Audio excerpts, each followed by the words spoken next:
Hey, what's up? My name is Alex and welcome to English Rewind, Listening and Reading Comprehension.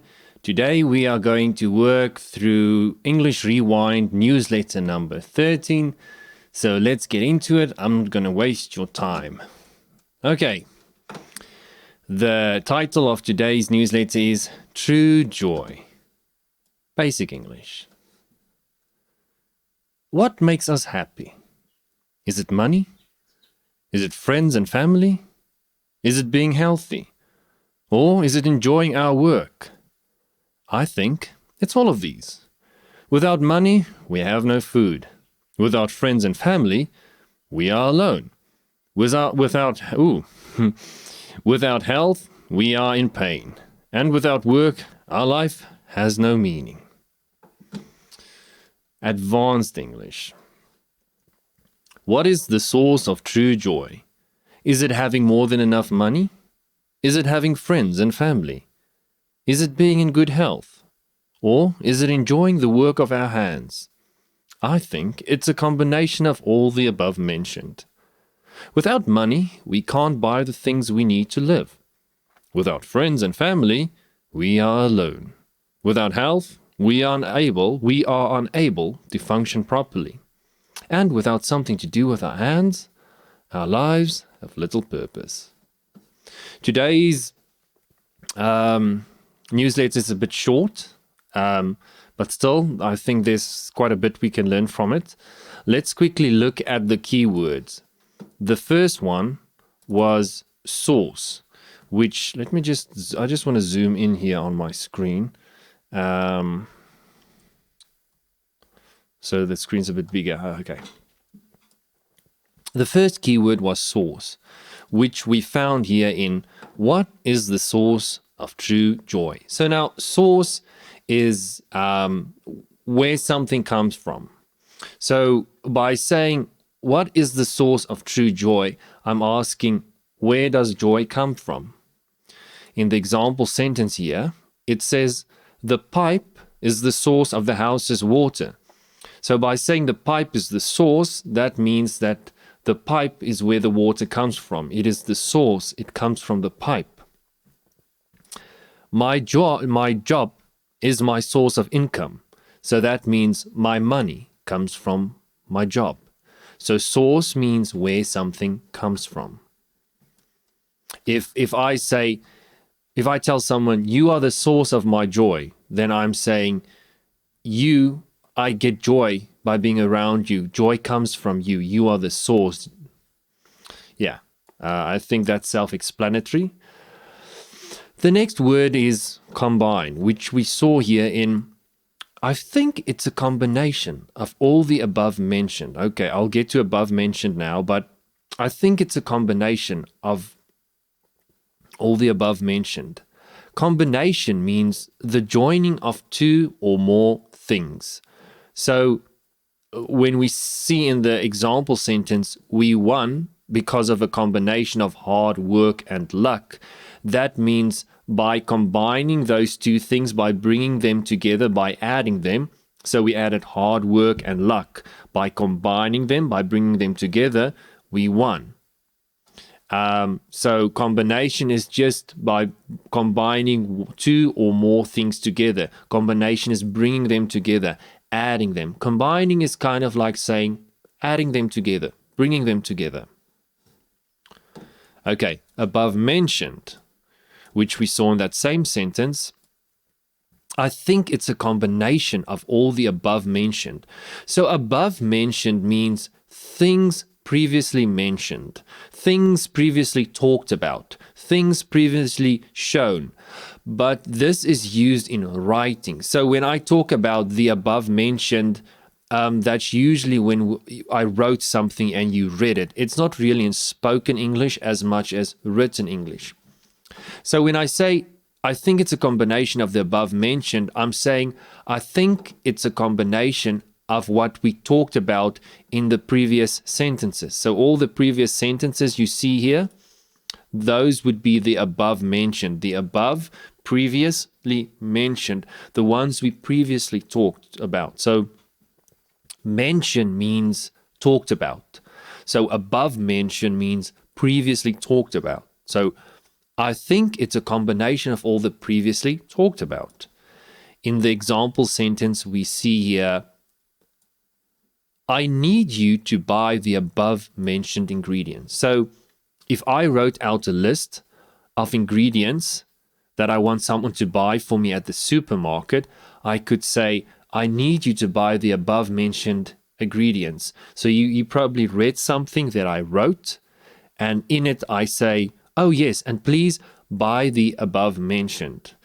Now, once again, this is in written English, not in spoken English. If I was speaking to you and I named a bunch of ingredients like milk and bread, then I would say, oh yes, and please buy the previously mentioned. I wouldn't say the above mentioned because we are talking now. It's not written English. So above mentioned is used in written English, and it means the things previously wrote and talked about. Okay, the last keyword, function. To work or operate correctly or in a certain manner. So we saw that in the sentence here, without friends and family, we are alone. Without health, we are unable to function properly. So what that basically means is that without health, we don't work properly. Our body doesn't work the way it should work. It doesn't function properly. Function, like it says here, is to work or operate correctly in a certain manner. So let's quickly look at the example sentences. I can't function in my new job. That means I can't do my new job. I'm not functioning. I'm not working the way I'm supposed to. Things aren't going right. I can't function properly. I can't do my new job. Or I can't function when I'm under stress, which means I can't handle stress. I can't function. I don't operate well under stress. I can't work the way I'm supposed to, my body, my mind. It doesn't work well under stress. I can't function under stress. I function best when I'm alone, which means I work better when I'm alone. When I'm alone, I'm just more effective. So another way that you can use the word function is let's say I buy a tool, like I buy a new screwdriver or a hammer, and I show this tool to this person, then he might ask, what is this thing's function? Which means, what is it used for? What does it get used for? So how does it work? So function has a lot to do with working or how something works, and usually also does it work correctly. As we saw in this example, without health, we are unable to function properly. Without health, our bodies don't work properly. We can't live properly. We can't work the way we should. We can't live the way we should. We don't function. Okay, those were the keywords. Let's quickly work through this again, and then I'll just explain everything. What is the source of true joy? Which is me asking, where does true joy come from? This is a question that many people ask. Is it having more than enough money? Because, well, money answers many questions. Money makes things easier. But the question is, does having a lot of money make you happier? Does it give you more joy? Is it having friends and family? Because this is important as well.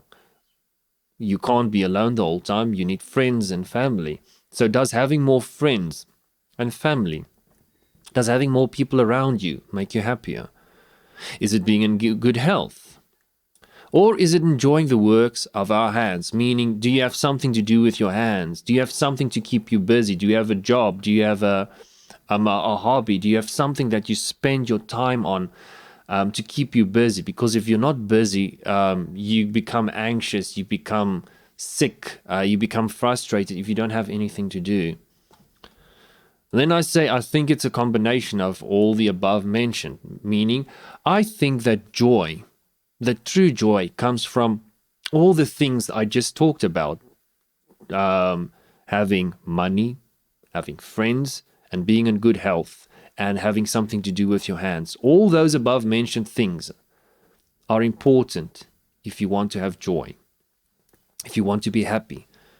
Without money, we can't buy the things we need to live. So if you don't have money, you can't buy food, you can't pay for your house where you live, a roof over your head.